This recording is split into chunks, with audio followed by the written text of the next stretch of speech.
2020년 5월쯤에 반감기가 있었단 말이에요. 그러면 반감기 이전 500일 전에 사는 거예요. 뭐 1년 반쯤 되겠죠? 반감기 이후 500일에 팔아라.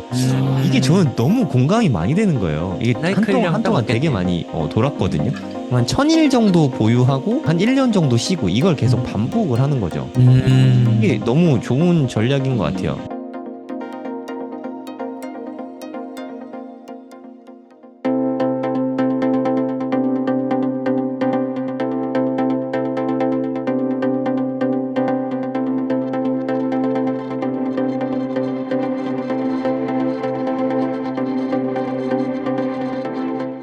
네, 안녕하세요. 성정길입니다. 오늘은 코수다에서 손절과 물타기에 대해서 좀 이야기를 나눠보고 싶습니다. 지금 121선 밑으로 내려오면서 많은 분들이 손절해야 되나요? 뭐 이런 거를 좀 많이 물어보시더라고요. 물론 이게 손절하고 뭐 이런 거 다 본인 판단이긴 한데 우리 생각들을 한번 이야기 나눠보면 좋을 것 같습니다. 일단 하루님은 네, 손절 원칙 같은 게 따로 있으신지 있다면 언제 쓰시는지 좀 알려주시면 좋을 것 같아요. 일단 내가 진입한 평단이 가장 중요한 것 같아요. 그러니까 진입한 평단이 뭐 예를 들어 지금 이 비트코인 기준으로 뭐한 6만 8천 달러 위다. 네. 그러면 6만 달러, 6만 달러 이하로 내려가면은 일부는 손절을 할 것 같습니다. 6만 밑으로요. 네. 네. 그러니까 제가 제 평단이 지금 한 7만 달러 위 이상일 때라면요. 네네. 제가 진입한 가격이 중요한데, 제가 진입한 가격이, 그러니까 그 제가 손실을 감내할 수 있는 폭이라고 저는 생각하거든요. 근데 만약에 지금 제가 6만 4천 달러대 진입을 했다고 하면은 지금 저는 손절은 안 할 것 같아요. 그러니까 진입했을 때, 내 가격의 퍼센티지를 좀 따져봐서 하는 거네요. 네, 퍼센트도 보고, 사실 저는 그 지지 자리를 보는 것 같아요. 지지 자리. 매물대. 네. 그러니까 여기 6만에 맞아요. 여기 네. 매물대 있으니까, 네. 네. 거기 여기를 매물대, 깨면은 손절하겠다. 네. 그리고, 그럼 내가 만약에 한 3만 8천쯤에 들어갔었다고 치면, 네. 그러면 손절은 안 하나요? 뭐 익절도 안 하나요? 이런 타이밍에? 사실 저는 손절이나 익절이나 같은 맥락이라고 저는 생각을 하거든요. 음. 그러니까 요때 샀어도 어찌됐든 뭐 홀드 하는 거잖아요. 네, 저는 좀 예를 들어 제가 이제 수익금이 담보가 되어 있다면은 그 음, 담보된 수익금을 가지고 조금 더 공격적으로 플레이를 할 수 있는 여력이 생긴다고 생각을 해요. 네. 그래서 3만 8천 달러면은 지금 수익을 많이 보고 있는 상태니까 이 음. 수익금을 가지고 좀 더 홀딩을 해볼 것 같습니다. 근데 그러다가 수익금이 다 없어질 수도 있잖아요. 근데 그죠? 그쵸, 이제 그걸 감수하는 거죠. 그걸 어, 감수하더라도 그래서 이제 그 매매 계획이 그래서 중요한데 매매 음, 계획이 올해 그러니까 언제까지 가져가겠다라는 사이클 기반으로 매매 계획을 세운 거니까 계속 쭉 들고 가는 매매를 네, 할 것 같습니다. 데니월드님은 손절의 원칙 같은 게 뭐 어떻게 되시나요? 좀 자산군에 따라서 다른 것 같아요. 저 네, 같은 경우는. 그러니까 제가 투자하고 있는 게 장기적으로 보고 그냥 투자하고 있는 포트폴리오가 있고 그런 네, 알트코인들이 있고 뭐 비트랑 이더도 있고 그거를 내가 좀 분량을 정해서 어떤 거는 제가 그냥 한 10년 이상 가져가는 자산들도 있거든요. 그런 거는 네, 손절이 아예 없는 거죠. 예, 음, 사라지지 않는 이상 그냥 계속 묻어두는 거고 그렇지 않고 그렇게 좀 플랜을 짤 때 장기적으로 가져가겠다라고 하는 것들 근데 그 장기적으로 가져가는 것도 시장이 변하잖아요. 네, 그래서 저는 보통 그 매수 구간을 좀 정해놓긴 해요. 예를 들어 그게 뭐 내가 만 원까지 정해놨으면 그게 만 원 이하의 상품이었으면 그게 더 뭐 올라갔다가 뭐 계속 올라가죠. 그러면 이제 매수를 멈추고 그게 또 코인 시장 워낙 하락이 심하니까 또 다시 만 원 밑으로 떨어질 때가 있거든요. 음, 그때 뭐 여유가 생기고 하면 더 이제 담기도 하고 그렇게 이제 장기로 가져가는 포트폴리오가 몇 개 있고 그거는 그냥 계속 그렇게 가져가는 거고요. 근데 네, 이제 또 단기로 이렇게 트레이딩 하는 애들이 있죠. 단기 트레이딩은 무조건 지키죠. 손절과 그 수익 구간을 네, 정해가지고 뭐 그것도 그때그때마다 다르긴 한데 어쨌거나 정해놓으면 뭐 20이든 아니면 뭐 수익을 뭐 40이든 그럼 무조건 지키는 거죠. 그거대로. 그래서 20이 발생하면 뭐 시장이 어떻든 그냥 무조건 손절하고 40일 내에 수익을 실현했으면 그게 아무리 그때쯤 되면 장이 더 좋아질 것 같거든요. 실제 그리고 더 좋아져요. 대부분. 네, 대부분 더 좋아지더라고요. 그래도 그냥 실현을 하거든요. 하고 음, 이제 어쨌든 수익을 실현했으니까 그래서 그걸 장기로 계속해서 그 수익 실현과 그러니까 손절을 줄이고 손절폭보다 수익 실현을 많이 하면 이게 장기적으로 계속 자산이 늘어나잖아요. 그 전략을 해서 뭐 1, 2년 하고 끝낼 게 아니기 때문에 그래서 그것을 근데 잘 안 되죠. 그래서 그걸 계속 습관화하고 바꾸고 그게 잘 안 된다 하면 제가 막 그걸 원칙을 새로 하고 있는데 가끔 가다 보면 막 제가 산으로 가거든요. 막 손대지 말아야 될 것도 손대고 막 이것도 사고 저것도 사고 뭐 그럴 때가 있어요. 그럴 때는 그러면 내가 좀 문제가 있다고 포지션을 아예 싹 정리하기도 합니다. 싹 정리해가지고 정신을 다시 차리는 거죠. 그래서 다시 원칙을 세우고 시장이 바뀌었을 수도 있어요. 시장이 내 원칙하고 안 맞을 수가 있잖아요.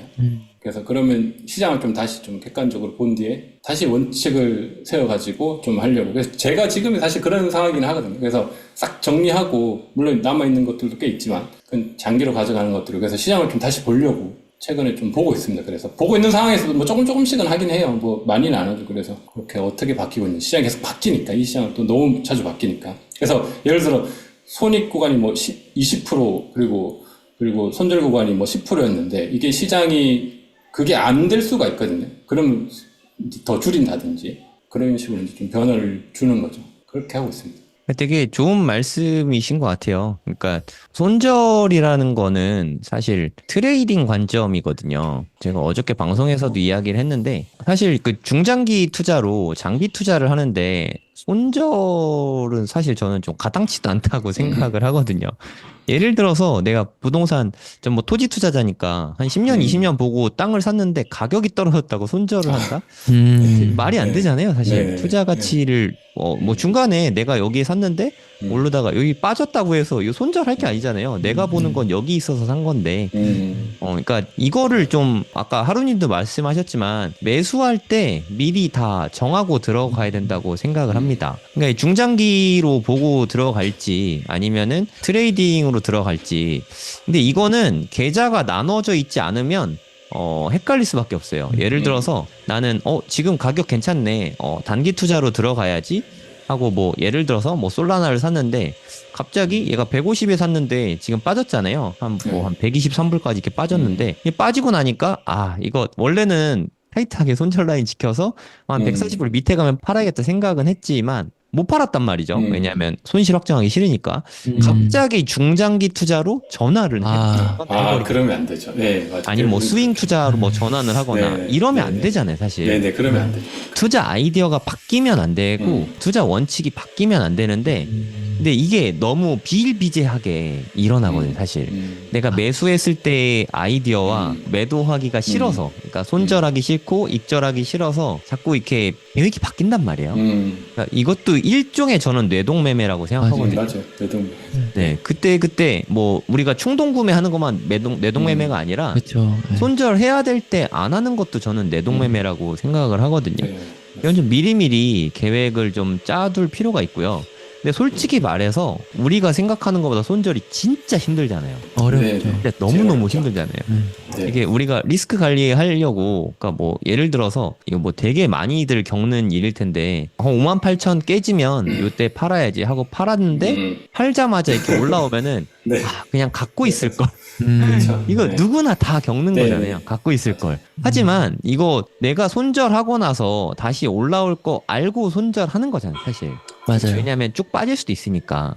네. 손실을 이 이상은 키우지 않겠다라는 생각에서 맞아요. 이거는 매도를 하는 게 맞는 것 같고 그냥 올라오면은 뭐 그거 그냥 어쩔 수 없는 거죠. 그래도 이게 옳다고 생각하거든요. 맞아요. 그것까지 생각해서 손절을 사실 하는 거잖아요. 그러니까 저것까지 포함해 해야 용기라고 생각해요. 그렇죠. 그러니까 내가 저게 더 저거를 포기하는 거죠. 네, 두 개 다. 올라가더라도 이렇게 흔들리지 않겠어. 그냥 내가 졌어 인정하는 게 진짜 용기라고 생각합니다.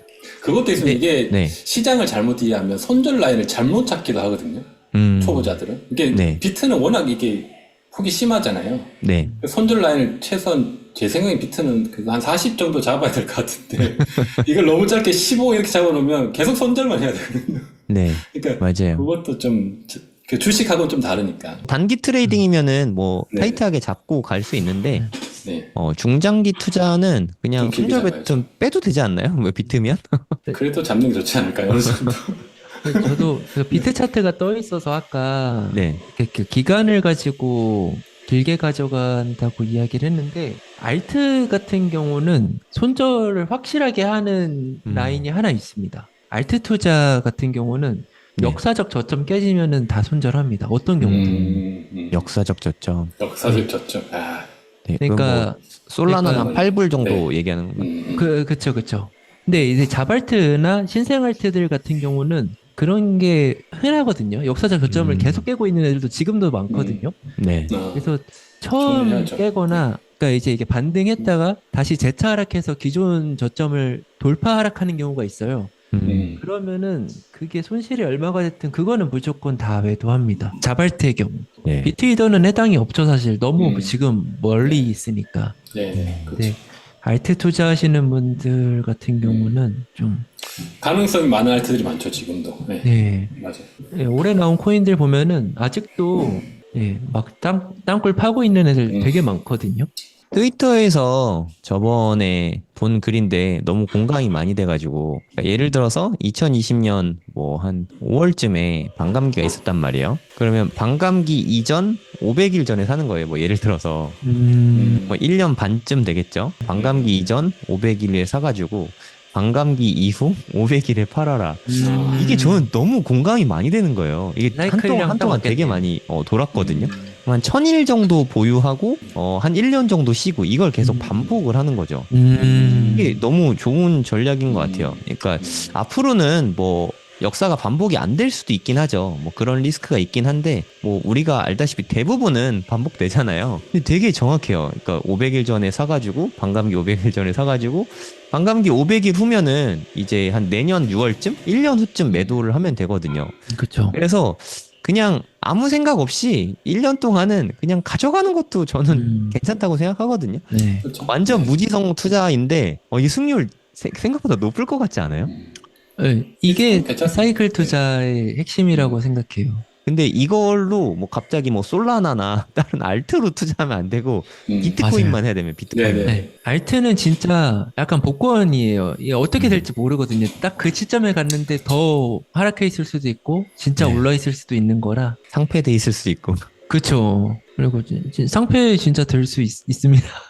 네. 네. 그러니까 반감기를 기준으로 해서 그러니까 이번 올해는 4월 20일이었거든요. 2024년. 그냥 플러스 500일까지 그냥 지금 만약에 들고 있다면 이때까지 갖고 가면은 제 생각에 수익이 작진 않을 것 같아요. 네. 500일 전에 매수해서 그리고 다음 반감기 500일 전에 또 매수하면 되잖아요, 사실. 그렇죠. 그게 되게 좋은 전략이지 않을까. 네. 저도 이 계획으로 앞으로는 좀 매매를 해볼 생각이거든요. 그럼 조금 더 쉽게 투자할 수 있지 않을까 싶어서 이제까지는 분할 매수도 엄청 하고 그랬는데 분할 매수를 하긴 하되 뭐 요때 집중해서 한 3달 정도 뭐 이렇게 하는 거죠. 요때도 분할 매도 한 3달 정도. 제 생각에 별로 머리 안 써도 되고 되게 좋은 전략인 것 같거든요. 이때도 뭐 100분의 1씩 사고 매일매일 이때도 100분의 1씩 매일매일 팔고 이러면 그래도 나쁘지 않을 것 같아요. 제 생각에. 승률 100%입니다. 현재까지 이 전략은. 네. 근데 앞으로는 뭐 달라질 수 있긴 하니까 네. 늘 변형이 나타나잖아요. 그렇죠. 맞아요. 네. 그리고 이렇게 물타기에 대해서도 좀 이야기를 좀 해보면 좋을 것 같거든요. 물타기. 초보자분들이 물타기 정말 너무 못하더라고요. 그러니까 뭐 물타기를 어떤 분은 이런 분도 봤어요. 예를 들어 비트코인이 뭐 한 1억이었다. 1억에 뭐 내가 뭐 1000만 원치 살 거다. 1억일 때 300만 원 사고 아침에 점심에 9,900만 원 되니까 오 너무 싸다 해서 또 300만 원 사고 9,800 떨어지니까 또 300, 한 나머지 이번에 너무 싸다고 400만 원 몰빵하고 이렇게 하루에 1,000만 원 다 사고 분할 매수했다고 생각을 하더라고요. 분할 매수 맞습니까? 너무 안 됩니다. 일단 갭을 좀 넉넉하게 키워야 되고, 네. 네. 그리고 물타기를 해야 되는 종목과 안 해야 되는 종목이 일단 그게 먼저인 것 같아요. 그걸 나누는 게 먼저라고 생각해요. 정답이네요. 네. 네. 일단 물타기를 해도 괜찮은지를 먼저 네. 봐야 그렇죠. 되죠. 그게 제일 중요하죠. 네. 그러니까 저는 부동산에 자주 비유하는데 뭐 오피스텔이나 막 지방 이렇게 막 인구 소멸되는 도시에 물타기 하는 거랑 똑같은 거라고 보거든요. 네. 잘못 선정하면. 네, 그럼 아무도 물타기 해도 구출이 안 되거든요. 그런 것들은. 그런 것들보다 이제 일단 자산을 먼저 구분을 하는 게 좋고, 그 다음에 물타기 전략을 좀 넉넉하게 최소 5% 이상, 10% 이상, 그리고 이제 차트를 볼 줄 안다면은 정확하게 퍼센트보다는 매물대마다 하는 걸 좀 더 추천드립니다. 매물대. 매물대는 네, 저희 그 하루 차트 공부 재생 목록 보시면 매물대에 대한 자세한 이야기들이 있으니까 네. 그거 참고해 보시면 될 것 같습니다. 그리고 예, 거래량까지 보면 더 좋고요. 거래량까지. 거래량 어떤 걸 보면 되죠? 그러니까 거래량이 매물대의 터져야 신뢰도인가요? 거래량이 그러니까 매물대 닿으면서 거래량이 터지면은 베스트입니다. 그러니까 그리고 떨어지다가 거래량 터지면서 반등한 자리 뭐 그런 매물대 이야기하는 건가요? 네, 그러니까 매물대라는 거는 그 가격을 많이 터치했다는 거가 첫 번째 의미가 있고 그러니까 네. 매물대가 크게 두 종류입니다. 그러니까 그 가격을 많이 터치했냐 또는 그 기간에 많이 머물렀냐 음, 이 두 개를 가지고 매물대를 만드는 건데 네. 일단 그 매물대에 도달을 했어야 되고요. 그러니까 매물대가 두터울수록 좋습니다. 많이 기간이 많이 있을수록 네. 그건 공부편에 좀 자세히 있습니다. 그 매물대에 닿을 때 장대 음봉으로 떨어져야 되고 왜 장대 음봉으로 떨어져야 좋냐면은 매물대를 쌓지 않고 떨어져야 반등 룸이 생깁니다. 세 번째는 거래량이 터져야 됩니다. 이 세 가지를 보시면 돼요. 그 네. 구간마다 분할 매수해서 물타기 하는 전략을 추천드립니다. 저는. 데니월드님은 물타기는 어떻게 하면 좋다고 생각하시나요? 저는 사실 물타기는 거의 하지 않긴 하는데, 오, 그러니까 그거는 필요한 것 같아요. 하여튼 종목 선정. 종목을 잘못 선정했는데 물타기를 하면 절대 안 되고, 종목이 괜찮다면 괜찮을 것 같아요. 물타기 저는 잘 안 하는데, 많이 떨어졌을 때 저는 가끔 하긴 하거든요. 내가 평단을 떠나가지고 시장이 좀 안 좋을 때 그때 저는 좀 매수를 하는 편이어가지고 저는 좋아하진 않습니다, 물타기를. 그러면 분할 매수 하시나요? 아니면 한 방에 매수 하시나요? 뭐 저는 어떻게 보통 한 들어가세요? 방에 하는 스타일이긴 해요. 아, 상남자시라서. 아니, 그건 아니에요. 좀 저점일 때, 어. 거의 많이 떨어졌다고 생각할 때, 그때 좀 넣고, 그리고 장이 안 좋을 때, 그때 좀 더 넣고, 그렇게 하는 스타일이어가지고. 물타기는 이렇게 내려올 때 하는 거잖아요. 그죠? 내려오는 타이밍에서 이제 하는 거니까. 저는 주로 이제 다 내려오고, 반등 전이나 그럴 때 이제 시간을 보죠. RSI도 가끔 보거든요. RSI 보고 밑에 이렇게 올라올 때 있잖아요. 밑에서. 네네.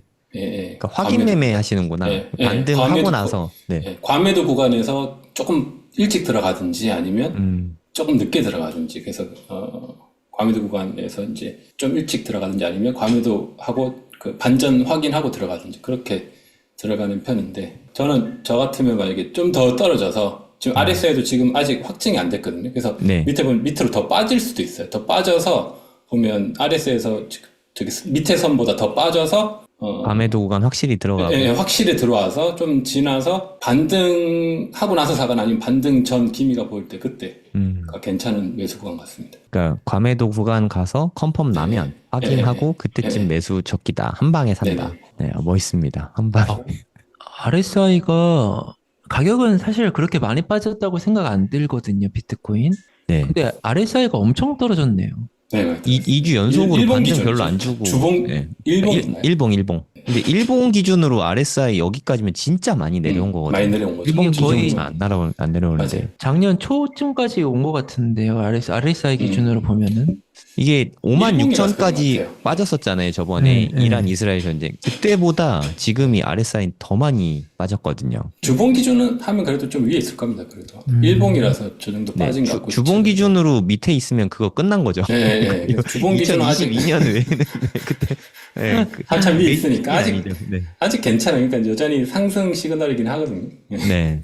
주봉으로 RSI가 이게 바닥권일 때는 저는 이때는 진짜 사도 되지 않나 싶긴 그렇죠. 하거든요. 무조건 사야죠. 주봉 네, RSI 요때- 밑에는 네, 루나 사태 그죠? 났을 때인데 네, 물론 FTX 한 번 더 남긴 맞아요. 했지만 요때 사도 네, 충분히 좋은 자리였다고 생각합니다. 저때 진짜 좋은 시그널입니다. 주봉 기준으로 RSI가 밑에 있다, 비트코인이. 그거는 무조건 사야죠, 무조건. 그렇다고 다 쓰진 말더라도 아무튼 계속 사면 됩니다. 그 일정 있으면. 오늘 그러니까 손절과 물타기인데 저는 이 두 개가 진짜 한 끗 차이인 것 같아요. 네. 그러니까 내가 물타기 하는 자리냐 손절하는 자리냐를 판단해야 되죠. 둘 중에 하나는 선택을 해야 되는 것 같거든요. 비슷하잖아요. 뭐 요럴 때지 뭐. 그렇죠. 계속 네, 빠지고 맞습니다. 있을 때. 네, 지금 딱 요럴 때. 리타기. 네. 근데 일단 알트코인들 같은 경우는 아까 말했듯이 저점 깨면은 그거는 무조건 손절해야 되는 자리라고 생각해요. 네, 물타기는 절대 하면 안 되고. 알트는 좀 다릅니다. 네. 그 두 개를 좀 일단 자산을 구분해 놓고 알트코인은 알트는 저는 물타기는 추천하지 않아요. 비트 기준으로 물타기는 괜찮은 것 같고. 예. 네, 저도 잘 써주시네요. 최대 2더 정도까지, 네, 2더 까지도 물타기는 괜찮습니다. 2더까지만 하고, 음. 솔라나도 물타기, 뭐, 저는 추천하고 리스크가 싶진 있어요. 않습니다. 저도 네, 추천하고 싶진 쉽지 않습니다. 않은 것 같아요. 음. 예, 솔라나가 이게 되게 좋은 코인인 건 맞는데, 늘 리스크가 있는 코인이라는 걸 인지하고 투자해야 된다고 봅니다. 네. 왜냐면 비트가 이 정도로 빠지면 솔라는 더 많이 빠지거든요. 네, 좀 리스크가 과하게 커져서. 반응하는 네, 편이라. 네. 음. 그러면 그 솔라나보다 더 밑에 급은 더 많이 빠지고 네. 그걸 감당을 못하죠. 물타기 하다가 계속 스트레스만 받죠. 그러니까 제가 그래도 이번 알트 하락할 때 큰 피해를 안 본 이유가 저는 이렇게 자발트 한 100만 원 정도 들어가는데 맞아요. 물타기 안 하거든요. 그거는 그러니까 올라가면 투자금 회수는 하거든요. 올라갔을 때. 그렇죠. 그러니까 뭐 예를 들어 100만 원 들어갔는데 그렇죠. 200만 원 있다. 네. 100만 원 네. 꺼내는 건 하는데 네. 그게 50만 원 돼 있다고 50만 원 물타기는 안 하거든요. 그럼 어렵죠. 네. 그냥 굳이 할 이유도 없는 것 같고 물타기 했으면 제 손해가 되게 컸을 것 같은데 엄청 컸죠. 너무 다행입니다. 월드코인 같은 거 뭐 한 70% 빠졌더라고요. 네. 그럼 지금 사면 되나요? 아, 괜찮은 것 같은데. 네, 이뭐 과매도 면에 많이 빠졌네. 들어오긴 했습니다. 오, 엄청 빠졌다. 매물대 자리 왔더라고요. 오, 네. 괜찮네요. 네, 전 안 살라. 근데 이거 유통량이 너무 2%밖에 안 돼. 앞으로 네. 50배가 더 풀려야 된대요. 너무 사악해요. 네. 그러니까 이게 되게 위험하죠. 알트 물타기. 저 때도 고점에서 거래량 많이 터졌었네요. 네, 맞아요. 이렇게 얘기하다 보니까 더 어렵네. 알트코인 투자는 진짜 어려운 것 같아요. 어렵습니다. 네. 종류도 너무 많고, 네, 또 변수도 너무 많고. 네, 네, 맞아요. 그러니까 올해 시장에서 3월 달에는 돈 벌었다는 사람들이 꽤 있었었는데 맞아요. 네. 지금까지 스코어로 봤을 때 알트 위주로 투자하신 분은 아마 돈 버신 분 많이 없을 것 같아요. 쉽지 않은 것 쉽지 같아요. 않죠. 알트 투자 위주로 했는데 올해 이렇게 토탈로에서 플러스다 그러면은 상위권이라고 생각해요. 맞아요. 네. 그러니까 왜냐면 다들 마이너스니까. 다들 엄청 마이너스니까. 근데 한편으로는 이렇게 크게 시켜줬기 때문에 상승장이 길어질 수 있다고 생각하거든요. 저는 원래 3월 달에는 잘해야 2억 가지 않을까? 뭐 이런 생각이 들었는데 이제는 기간 조정이 하도 길었기 때문에 앞으로는 많이 올라가도 좀 덜 어색할 것 같거든요. 그래서 지금은 뭐 2억에서 3억, 2억은 넘을 것 같다는 생각이 좀 들긴 하거든요. 그러니까 최고점으로 봤을 때. 그냥 오히려 장점도 많은 것 같아요. 이렇게 RSI 한번 푹 시켜주면은 또 더 많이 길게 갈 수 있으니까. 근데 진짜 무서운 게 이번 장이 진짜 정말 대단한 게 보면은 우리가 계단식 하락 되게 무서워하잖아요. 네. 22년에 계단식 하락 이렇게 막 나타났어. 진짜 지금 맞아요. 봐도 너무 무서운데 네. 반등 한 번 없이 쭉 빠지고 쭉 빠지고 막 진짜 무서웠잖아요. 네, 맞아요. 근데 지금 계단식 상승 느낌이 나요. 올라가면은 여기 올라가면 여기 또 올라가면은 이 밑으로 또 안 뺄 수 있을 것 같거든요. 지금 계단식 상승이 사실 가장 단단한 상승이거든요. 이게 어떻게 보면 ETF가 출시되고 나서 우리가 바라는 상승의 모습이기도 하잖아요. 그쵸. 계단식으로 그냥 큰 하락 없이 계속 꾸준히 우상향했으면 좋겠다. 이거 누구나 다 바라고 있지 않습니까? 금처럼 이게 좀 맞아요. 계속 올라가기만 하면 바라고 있는데 지금 추세로 봤을 때는 되게 단단하게 올라가고 있는 느낌이거든요. 제가 느끼기에는 이게 기간 조정도 꽤 컸고 물론 지금 뭐 계속 빠지고 있는 아주 힘든 시간이긴 한데 그래도 항상 늘 이럴 때 투자한 사람들이 지나가 보면 돈을 벌긴 했어요. 맞아요. 이때 손절하신 분들은 다시 뭐 더 빠지는 거 보통 기다리거든요. 저도 좀 그랬었고 저는 이때랑 되게 비슷한 느낌이거든요. 작년 한 9월쯤 요쯤이랑 되게 비슷한 느낌인데 이게 한 24,000-5,000에서 30,000을 넘겼어요. 강한국 작가님이 아마 이때쯤 들어갔다고 이제 방송에서 본 것 같거든요. 그러다 횡보하다가 이렇게 한번 빠졌잖아요. 이때 사실 지금 봤을 땐 역사상 저점이었잖아요. 이때가 이때 이후로 가격이 없으니까. 하지만 이때는 진짜 더 빠질 것 같아갖고 다들 못 샀거든요. 근데 절대적인 가격으로 봐도 요 정도면 3천만 원 정도니까 지금 생각해봐도 뭐 이렇게 나쁜 가격은 아니었잖아요. 지금 생각해보면. 3분의 1 가격이 있네요. 네.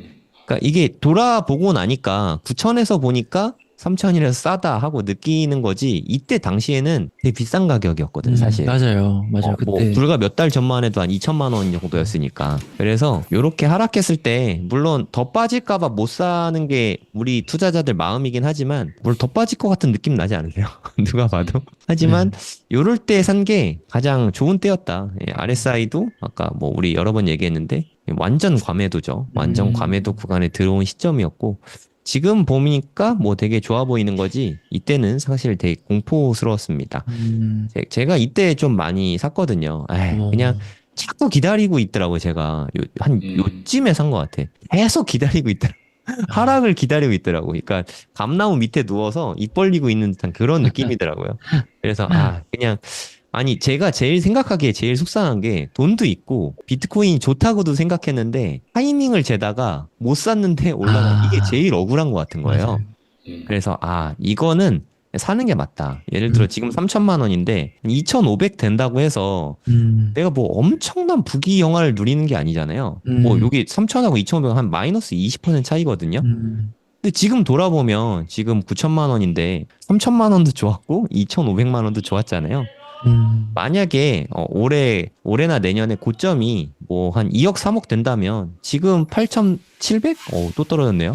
지금 8,700만 원인데 요 정도 금액은 상당히 좋은 가격이지 않나 이런 생각이 듭니다. 맞아요. 이게 여기 보면은 요 상승했던 차트 저기 장대양봉 구간이 한 일주일 정도 있거든요. 네, 여기. 예, 그 구간. 저거를 놓치면은 밑에서 음. 기다리던 사람은 매수를 절대 못 하거든요. 저 위로 가면.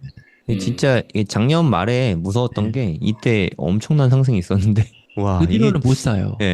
이게 상승 기간 조정을 주고 나서 또 이렇게 올렸다는 거 네, 네. 이게 진짜 엄청났던 것 같아요. 맞아요. 이때 생각하면 지금도 가슴이 설레이는데 이게 이때 샀으니까 이런 기쁨을 누린 거거든요. 물론 빠질 수 있죠. 속상하죠. 마이너스 20% 맞으면 속상하잖아요. 근데 상승장에서 요 정도는 좀 감당하고 가는 사람들이 돈을 버는 거라고 생각합니다. 맞습니다. 그렇습니다. 항상 저런 출렁임이 있었으니까요. 7월에 한 번, 9월에 한 번 이렇게 두 번 강의하는데 해외 거래소 사용법으로 강의를 하거든요. 저는 기왕이면 해외 거래소를 이용하면 쌀 때 더 쌀 때 살 수 있고 팔 때도 더 비쌀 때 팔 수 있거든요. 해외 거래소에서 쓸만한 거래소를 일단 골라주고 그 중에서도 우리가 자주 쓰는 메뉴 그 정도만 우리가 익혀도 충분하거든요. 그리고 두 번째 강의는 팽돌이 작가님. 알트코인을 너무 해박하세요. 네, 뭐 하나 이렇게 툭 던지면은 모르는 알트가 별로 없으세요. 네. 팽돌이 작가님은 알트 뭐가 졌나요? 네, 저라면 그냥 안정적으로 비트코인 안 사고 이더리움을 반을 사겠습니다. 뭐 이런 식이에요. 그냥 정말 시원시원하게 다 알려주거든요. 제가 생각하기에 가장 목말라 하는 코인 강의는 팽돌 작가님이 아닐까 저는 그런 생각이 듭니다. 근데 앨리스원님 책이 지금 베스트셀러에 계속 올라가고 있거든요. 네, 그런 앨리스원님이 주제까지 너무 핫해요. GTX 노선 따라 돈 되는 투자처 추천. 네, GTX가 핵심이지 않습니까, 사실. 그렇죠. 책에도 지금 부록으로 들어가 있잖아요. 지도 네. 속에 아파트 단지명 이런 거 다 나온단 말이에요. 찝어주는 그거 정말 그거 시원시원하세요. 그거 어떻게 보면 7월 달은 좀 시원시원한 분들이 모였다. 맞아요. 네. 이호석 대표님은 투자 전반에 관해서 매크로도 잘 보시고 다 다루시잖아요. 고래동 공부는 진짜 다 모실 수 있구나. 진짜 이게 보통 커뮤니티가 아닙니다. 여러분들이 원하시는 분들은 우리가 뭐 섭외력이 워낙 좋아서 다 모실 수 있어요. 그래서 제가 이제 8월에 준비한 강연은 이제 네. 앞으로 2년 부자될 계획 세우기예요. 보통 강의를 할 때 주요 내용 골자가 제가 평소에 읽는 책, 그리고 그거를 내 삶에 어떻게 적용하고 있는지, 그리고 특히 이제 부의 관점에서 이야기를 많이 하려고 하거든요. 2025년 말까지가 또 한 번의 퀀텀 점프가 있을 시기라고 봐요. 그리고 그 과정이 지금 만들어져 가고 있고요. 그래서 제가 이번에 비트코인으로 벌고 빌딩으로 한번 작은 마침표를 한번 찍어보려 하는 이런 계획들을 한번 설명하면서 이런 플랜이 어떻게 나오게 됐는지를 이제 책의 내용, 이론을 백그라운드 삼아서 설명을 한번 해드리려고 해요. 필 작가님 정말 밸런스라는 말이 맞게 거시경제도 보시고 유동성도 보시고 정책도 보시고 하면서 비트코인, 알트코인, 그것도 메이저 알트코인 뭐 이더리움이나 솔라나 이런 거부터 뭐 자잘한 코인까지, 그리고 굉장히 막 공격적인 밈 코인들도 있잖아요. 그런 거를 다 섭렵을 하시면서 밸런스 있는 투자를 강조하신단 말이에요. 무조건 알트만 하면 안 된다. 그렇다고 비트코인만 해서도 안 된다. 선견지명이라고 할까? 그게 있으신 분이니까 저는 정말 기대하고 있습니다. 막내 아들이 엄마한테 차근차근 알려주듯이 뭐 이런 느낌으로 강의를 해주시거든요. 그게 호필 작가님의 가장 장점이라고 생각합니다. 네. 그래서 요번에 9월에 많은 분들이 생각하시는 부동산 관심이 저도 요즘 많이 올라오는 게 느껴지고 피부로도 그러니까요. 네. 현장에서도 가격도 올라오는 게 사실 많이 느껴지거든요. 이 24년 9월 시점에 2025년을 맞아서 내 집 마련을 하시려는 분들, 무주택자분들 혹은 네. 1주택자인데 갈아타시려는 분들, 일시적 1가구 2주택으로 좀 재산을 불려보시려는 분들, 이런 분들에게 꿀팁을 좀 드릴 수 있는 좀 구체적인 방법. 네, 저는 항상 월급쟁이의 입장에서 큰 어떤 노동소득이 많지 않는 분들, 평범한 분들을 대상으로 하니까 한 200에서 300만 원 정도 버시는 분들 충분히 따라 하실 수 있는 그런 현실적인 부동산 강의 좀 준비하고 있습니다.